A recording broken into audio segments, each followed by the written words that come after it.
Il y a maintenant quelques mois, Anne Pariot révélait dans son bouquin l'horreur de l'inceste que ses sœurs et elle ont vécu, une histoire assez douloureuse qu'elle raconte dans son roman intitulé Les Abusés.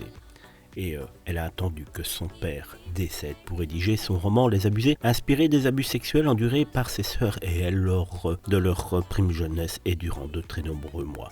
Lors d'une interview pour le magazine Paris Match, à cette époque, l'actrice française avait expliqué qu'il ne s'agissait pas d'une autobiographie, mais de ce vécu.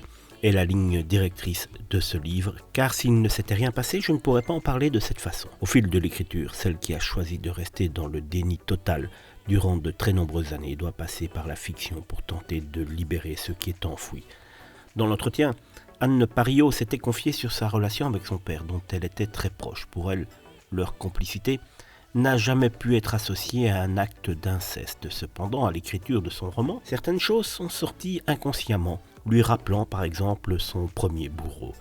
Avant d'être actrice, celle qui a partagé pendant 3 ans la vie d'Alain Delon, voulait être avocate, défendre l'indéfendable, comme si au lieu d'accuser mon père, je voulais le sauver. Désormais, la comédienne passe sa vie dans la peau des autres pour exister, survivre d'une certaine façon. C'est en tout cas ses mots concernant le rôle qu'elle a au cinéma et la façon qu'elle a eue d'essayer de surmonter cette douloureuse enfance.